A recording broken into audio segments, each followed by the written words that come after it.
Rachel, me and the turkey right over here. Oh, This fake little turkey. I'm just gonna move this around over here. Morning, everybody. Happy Friday. Happy Producers Club with Rachel Tabak. Rachel, hi, good morning. good morning. So good to have you. So me and Rachel, we go back over 10 years now, right? It's Mhm. crazy. Um, tell us about your real estate journey. How did it come about? Okay.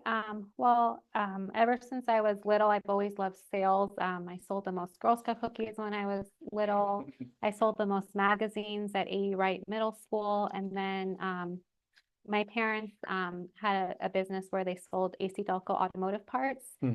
And my dad came from Israel. And at that time, the economy was bad, so he could only come with $200. And he became the second largest distributor for General Motors in North America.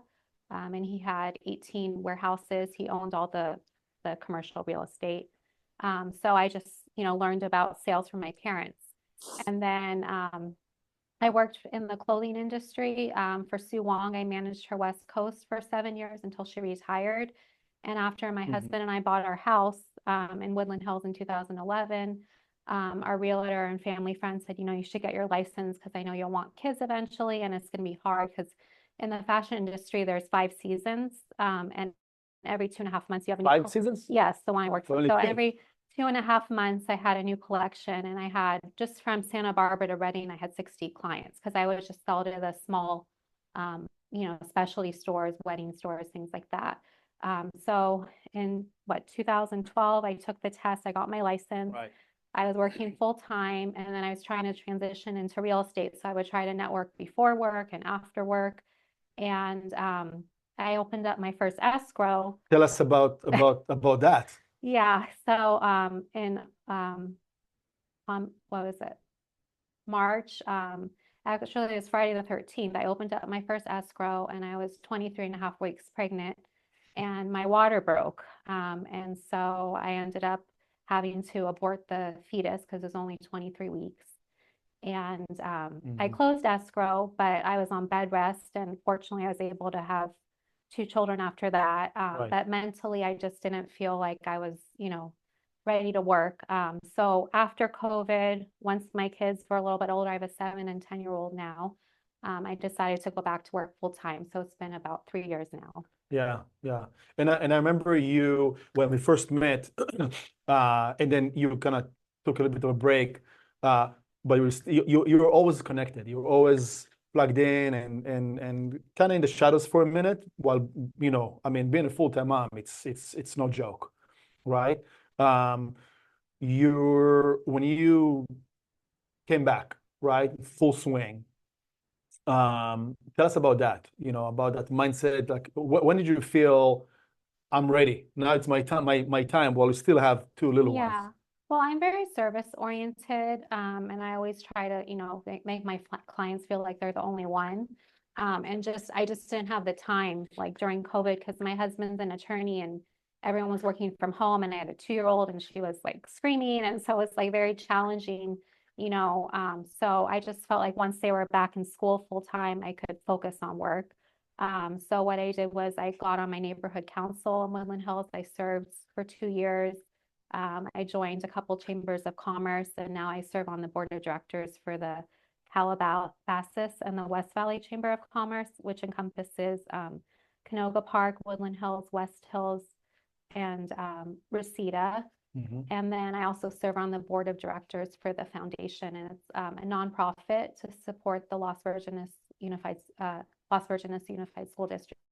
So the district, sometimes there's money that they need to fund. So we gave $100,000 the last 2 years to the district, and they hired counselors to deal with mental health. But we don't tell them what to do with the money. We just have 4 events a year to try to raise money for schools. Tell me what made you decide to be more involved in the community in that capacity? Because you don't just do, hey, chamber member, and I'll go once a month to a meeting. It's almost like a full-time job that you have. Yeah. Oh, well, now it's hard because there's like multiple events on certain days. So I just try to talk to at least like 30 to 40 people a day. So usually I have at least like 5 networking events every week, sometimes a little bit more, sometimes it's less. But if I commit to something, I try to show up at least to, most of the events. Otherwise, I feel like it's a waste because a lot of people join different networking groups and they don't go. Mm-hmm. And now it's been 3 years, so I'm starting to get referrals and people I feel like, because I think people sometimes will join the chamber for connections if they're community oriented Right. or to feel like credible. Mm-hmm. So I always want to be resourceful and knowledgeable, and it allows me to connect with small business owners to know what businesses are coming into the city, what's leaving, and just have a better understanding of the area, I feel like. And then, I've made a lot of really nice friends as well. Yeah. So, And you do a brilliant work, by the way, promoting different events. Like we always get your, hey, there's this little, event over here, networking over there, whatever it is, and we do through us. We kind of spread the love out there, so it makes sense, right, for you to promote that those circles. yeah. Um, Tell us about your involvement in the schools with the Oh, well, kids. I just feel like anywhere where I spend time, I try to utilize it as a networking opportunity or a way to get business. So I think almost every elementary school in Calabasas, I have a banner, and then the middle school and the high school, just because education is really important to me. And then this year, I'm chairing the boutique at my children's elementary school. I do all the fundraising. So I've met a lot of business owners from the Calabasas and West Valley chambers. So I try to have events like once or twice a month, and I give them our W-9 so they could use as a write-off so we could support them and, bring attention to their business. And then I'm also on the fifth grade farewell committee because my son's graduating elementary school this year. Mhm. So we're planning events, and we're supposed to raise $30,000 by the end of the year, and I'm at 29,000. So now I can Ooh, relax. wow, good job on Well, that. we did the fiesta in Hidden Hills. We did the Bell Canyon event. So I just, that way I get to know all the parents. I get to know people at the school, and it's been nice to get to know everybody. Yeah, So, and yeah. I also went to school where my children go to school as Oh, well. the same one. Yeah, I went So, there. are some of the staff is still, or the teachers No, still? Nobody. no, because I'm 44, so it's been a while. You can never So, know, yeah. That's amazing. Um, One thing I've noticed with you from the very beginning up until today, when you're part of your transactions that you have, you are really like extremely relational, and I can get sometimes mistaken by thinking that your clients are your longtime friends. Sometimes they're not, or your family members, and they're not. Talk to us about your attitude, your approach, because again, being relational, it's easier said than done. It demands a lot of work and attention. So, Well, I mean, I think I learned the most from my father because I mean, he's the most generous person I know, and he's a lot of fun. When I grew up, we'd go to the Hollywood Bowl. I mean, we had box seats 5 nights a week. We had seats to all the sporting events. So, I mean, he loves to entertain people. mhm. And so I just, I think through that and just like through my age, I've learned like, you just have to be careful who you surround yourself with. And with me, like, if I do everything I can to try to be of service and help people and they choose to work with someone else, I just realize like, it's their loss because there's only so much you can do. And a lot of my clients, because I've worked in sales since, I mean, I worked for my parents for 7 years after college, and I know nothing about cars, but I know I'm saving people money. And it took me a while to convince my parents to let me work for them. But I still have like friends from when I worked for my parents when I was 21. Some of them become like my family because I don't know, to me, sales is about relationships and long-term friendships. And I've gotten a lot of referrals from others. I worked in the garment industry and the automotive, and I still talk to people on a regular basis just because, I love people. I love hearing their stories. So I think that's what I like about sales. I like learning about what they're looking for and help guiding them, but not overselling to them so they can come back. Yeah, because that's how you establish that connection, but your people also consider you to be highly trustworthy. Well, I hope so. I mean, I'm a person of my word, so I don't have like ulterior motives. I just like to help people. Right. Yeah. So, Um, to all those, full-time, busy dads, moms, um, what kind of tips can you give when it comes to time management, right? Once again, you have two kids, right? mhm. 7 and 11, 7 and 10, 7 and almost 10, 11. almost Yeah. 11. How do you juggle all of that? Well, I mean, I always put my kids first. So like pick up and drop off, and then all their sports, which is a little bit challenging, but then, it gives me opportunities to network with more people because now my son's in baseball, basketball, Hebrew school, and my daughter's in soccer and Mhm. cheerleading. So pretty much every day, they have an activity. So I just put that in my calendar and I just try to work around. So, I mean, now that they're older, I can drop them off. I don't have to sit there the whole time. So if I have to go show properties or network, I just try to, work it in. But it is a little bit challenging. Right. Yeah. So your main frame is the kids' activities, and everything is around that, basically. Yeah, because I mean, family always comes first. And then, if I have, to show a client something, I try to work it in the schedule. But if I have to change things around, I'll ask my parents or my in-laws sometimes for help, but I try not to bother them. Yeah. So. Yeah. How did you go about deciding, when it comes to the practice of real estate, right? Like, do you want to go after this price point or those areas, or how did you kind of figure out like what do you want to do as a niche?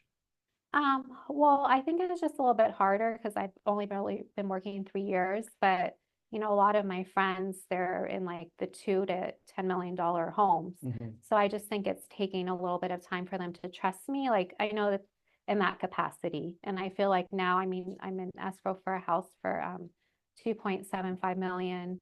So and then I'm working with someone looking in Hidden Hills for like $6 million. So I just think it just takes time Yeah. to build that trust. Um, Different price point, yeah, different. I Mhm. mean, so in the beginning, I was doing a lot of leases, and also I noticed like a bunch of people had problems with water damage with all the rains. So I was doing like short-term furnished leases, and some of them were like 25,000 a month, 15,000 a month. But now with the changes, I've been trying to just like only help with leases if it's someone I really know that needs help, and just focus on buying and selling. But that helped me get to this point. Yeah. Did you ever have someone who leased then end up buying Yeah. or selling? Yeah, I had someone, I actually met her because I sell all my kids' clothing. I love clothes, so I spend a lot of money on it. And if it's in perfect condition, I can't justify just giving it to Goodwill. So Mhm. this woman from Texas, she bought clothes from me and she wanted to move out here. It was like her dream. And I helped her with a lease. I was FaceTiming her and I Mhm. got her a place in Santa Monica. And then that was 2 years ago. And then we just closed escrow in May for Oh, a that's $2 awesome. million house in Venice. But I met Oh, yeah. her from, selling my children's clothing. And that was a lease that turned into a sale. And then there, That's to all those who are asking, like, leases, should I do it? Should I? It's all about the intention, yeah. right? So I was Yeah. just looking at a way to, grow my clientele. And then my son was training on the side with a retired NBA player, and he has 3 daughters. So I said to him, "Oh, if you ever need a lease for one of your daughters," he's like, "What about me?" Because he just went through a divorce, and he ended up being my first client when I went back to work full time, and I got him a lease for 9,000 a month. And now actually he's looking to buy a house. It's been 3 years. So I was gonna ask, when is he yeah. gonna buy? Well, I've been trying, but I don't know. You can't push someone. I mean, you can only do what they want to do. Of So course, absolutely. Yeah. Um, when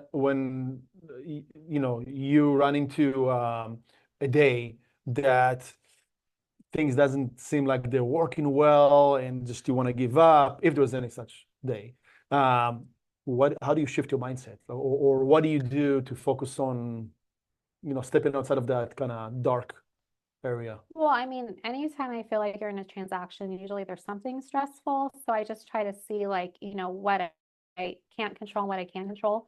And if it's beyond my control, I'll just try to go for a walk or exercise or, do something with my kids to just take my mind off of it for a little bit and then come back to it. Yeah. try to not be emotional, just look at things from like a logical standpoint. Yeah. Do you think it's easier having family, having kids, to then shift that to something else, is to be more proactive? Is it just the doing something else is I don't know. I mean, sometimes when I get frustrated, it just makes me work harder. okay? I don't take it the other way. I don't know. I'm very like goal oriented and I'm very hard on myself. Like I'm not competitive with my peers because I always want the best for everyone, but I just like focus on like how I can continue to improve and get better. Yeah. Yeah, I love that. Yeah. Well, and that's why you're an amazing member of our community, right? Oh, It thank makes you. you a special person. Tell us about what kind of resources do you use? Like, how do you, on a regular basis, like, um, what do you find your news or updates or educated when it comes to the overall industry, Um, besides our meetings? well, I mean, through the chamber, I've met Kathleen Sterling. She owns 5 publications, so she has, news that comes out every week Mhm. for the Calabasas Enterprise, the Valley Vantage. Um, I know I try not to listen to the news so much in the media because I feel like it's very When it comes to depressing. our industry, mostly. Oh, the industry. Yeah, yeah. Well, I try to take classes Mhm. and read about things. I don't know. Yeah, yeah. Well, I mean, you're showing up where every meeting, so you're Well, I think pretty it's consistent. important to support you, and I know you take a lot of time planning everything. So I try. That's what like for the team meetings or my kids, I put that in my schedule because it's always like the second every other Monday. Right. So I try to work around that. Yeah, yeah. To stay up to Were date. you always schedule oriented or like with time? Well, I mean, I think time management is hard for everybody, but there's some things that I'm not going to compromise on, like unless like there's like one time I had an inspection and we had a meeting, so I came late. Right. But so I always try to go because I feel like it's important. Yes. Yeah, 100%. Um, what are your some of your goals, ambitions for 2025? Um, I mean, I think my objective is to sell $500,000 next year, and I think I can get there because I've tripled As my business from as last income? year. Yeah. Yeah, GCI. Okay. Yeah, I mean, I'm not motivated financially. I'm just motivated by the outcome. So I Hmm. just, I don't know. Yeah. Well, it's nice to have great income because it can do more, help more, right, as well, if that works. Yeah, I mean, but I'm married too, so Yeah, it's not like, I have the security. Like I'm lucky I don't have to work. I like helping people and I like to work. I don't know. I don't like to sit around. I like to feel like I'm doing something productive. yeah. So And that's what amazing about you, that even though you have that called financial security or stability or what have you, you're very, very motivated, right? You're very driven, you care, you always check, at least like our interaction when it comes to the transactional part, you always making sure everything is there. So you're always present, right? Um, were you always that consistent with, when you're and meticulous? yeah, I mean, I just think it comes with being in sales. So, I mean, and I just always like follow up with everyone, check in with everyone on a regular basis. It's just the way I've always been. So, I don't know. And like I've learned too, like when I was working for my dad in the automotive industry, I was on a trip in Australia. My aunt took me there for my college graduation. I was there for 3 weeks. And I met someone from Boston and he knew someone from the Israeli military. So I ended up getting them to buy from my father's business. And, they did like $2 million with me. And it was just from being on vacation. Right. So that's why I always just try to like just, every day talk to as many people as possible because you never know where something could come from. Yeah. You told me earlier that you're after college or during college, you traveled the world. You've Well, been I've to I've been to over like around 70 countries, but I lived in 5 countries. So I grew up here. When I was 16, I lived on a kibbutz in Jerusalem, kibbutz Gezer, and it was an old pond. So we learned Hebrew, and then we traveled around Israel. very cool. And then during my junior year abroad, I lived in Paris, and I studied at the Sorbonne. So I was in France for 14 months, and I double majored in French and political science. And then after college, when I was in Boston, I saw this flyer, Teach English in China. So I went to Shanghai and I taught English there for 7 weeks. They were 12 to 14-year-old students, and it was very different experience because I did not feel safe in China. Why is that? I mean, it's a communist country. Like anytime I would say something negative in an email, half the time they weren't sent, or if I called my mom every day, the phone call would be dropped. So, and then the owner of the program didn't organize it well. He gave us travel visas instead of work visas. So the third day we were there, they locked us in a room for 8 hours and they took our passports, and everyone at the school, they had armed guards, so I don't know what was going to happen, but I had a lot of money in traveler's checks. So I said, worst comes to worst, I'll go to the embassy, I'll go on a tour. But they ended up moving this, he paid off the guards, and we moved like 2 hours away outside Shanghai. There were over 1 million people, but it wasn't on any map. But the kids, most of them were military kids, and they were like high-ranking officers, because at that time you could only have one child in China, but That's some of right. them had siblings. This was like in 2002. Mm-hmm. So I felt like they're not going to endanger these kids. So it ended up being a good experience, and I had the opportunity to travel around China. But then like 8 years later with General Motors, and we were having a catered lunch on the Great Wall of China, with like towel service and like bathroom. I mean, it was like complete opposite experience. Wow. Yeah. And then we had all these Buicks taking us to Tiananmen Square, and we had a cocktail party. So that was different. And then I convinced my dad to let me work for him for 7 years. And I did $7 million my first year of new business. And I know nothing about cars, but the first 6 months, I didn't really sell very much. So my dad's like, I don't know if you're going to stay here, but I don't love cars. I don't know anything about them. And so I decided to move to Milan after that. And I studied fashion management at Bocconi. It's ranked, I think, the 10th best business school in the world. And I got my MBA. And that was a great experience because we went to all the fashion shows, and I got to meet Donatella Versace and go to like the factories, Domenico Dolce and Giorgio Armani. And it was during the Olympics. So remember, Giorgio Armani was running around the Duomo with a torch. Yeah. So that was a lot of fun. And we are from 38 countries. So I have friends from all over the world, and a lot of them still live in Europe. And then I worked for Sue Wong for 7 years. I managed her West Coast. First, there were 6 people working for her. And then she fired everyone, and I became the only salesperson on the West Coast. So that's why I wanted to transition into real estate. And she ended up retiring in 2014. During my summer holiday, I lived in London, and I worked on Sloane Street at Versace. I got a Madonna's birthday present because I was there in the month of August. It was like a cashmere blanket. What year was that? That was in 2005. Okay. Wow. Yeah, I lived in Milan and London, and those were the different countries I lived in besides the US. Cars, fashion, real estate, very bougie.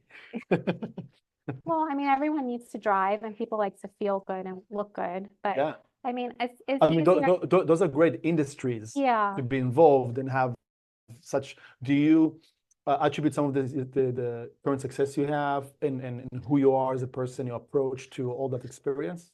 Yeah, because I always try to look outside the box. When I was working for my dad, I mean, it's mainly men in the industry, and he was mainly selling to dealerships and installers. Mhm. So he didn't really need my help, but I felt really fortunate. I didn't have any college loans, and I just wanted to spend time with them also. Because when I was like in Van Nuys or wherever, I would see them. Sometimes we go to lunch together too, so that was nice. But I was just trying to figure out how I could grow their business when they didn't need my help. So literally every time I was on the freeway, I'd see like an In-N-Out truck, or I'd see a school bus.